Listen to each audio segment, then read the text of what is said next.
Hi guys, welcome back to my channel. This is me, Kim, your Fam Hunter. So we have another episode of Quickie Story Time. Ang kwento natin ngayon ay si Argentinian tattooed hunk actually. Super bet na bet ko yung mga tattoos ni Kuya. Nakaka-herbam yung anes.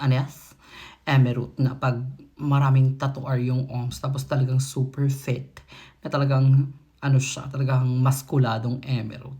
Sabi ko, ay, nung dumating nga yung mga magbabarkada, siya talaga unang napansin ko kaagad. Kasi sabi ko, ay, parang napaka-hunky-hunky naman ni Kuya. Isang turn off ko lang sa kanya is malakas siya manigarilyo. So, sa ganong mga eme, parang I don't like the smell of smoke in the mouth kasi sa ganong mga emo. Pero wala namang pwedeng hindi ma-remedyohan, di ba? So, binigyan ko siya ng bubble gum at nag-bubble gum din akas nung bago kami mag-etchosan para for the laplapor ng mga emutor, ng mga ka-etchosan. Kasi nga, syempre, amoy buga ang mga eksena. Lagyan muna natin ng ipit ang aking buhok kasi magulo siya at bumababa, hindi masyadong planchado. So balik tayo sa chika. So nung dumating na kami sa room, super eme na ako. Sabi ko, ay, naghubad agad si Kuya kasi pumunta muna ako sa CR para magjugas ng kifai ching. Pagdating kes, nakajubad na talaga siya ng talagang buo. Yung talagang wala na siyang damit. Sabi ko, ay, ready agad sa ganong mga eme. Tapos tumawa siya.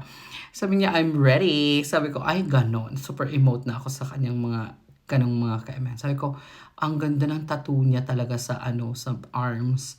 Sabi ko, what's the inspiration of your tattoos? Sabi niya, I'll explain later. Kasi wala na siyang time sa mga eme.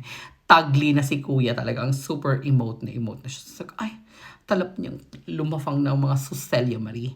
Kaya plakada rin talagang may klaradong Suselia kasi yun ang unang talagang nilalafang ng mga ombawar na mga emote. Kaya talagang nabitan niya yung Suselia kasi sabi niya parang very soft and very natural. Kaya sabi ko naman sa kanya, of course it's natural. Eme! Tapos, nabitan niya nga ang mga emote at nga ng mga klaradong ars sa Japaner. Kaso sabi ko, mabilis na juice bahan si Kuya Har. Kaya parang hindi ko masyadong na-enjoy ang mga moments. Parang gusto ko pa ng mas matagalan pang mga eksena. Pero parang hindi nga yata nag-last ng masyugal na mga emote. Pero, carry niya pa sana ng another emerald.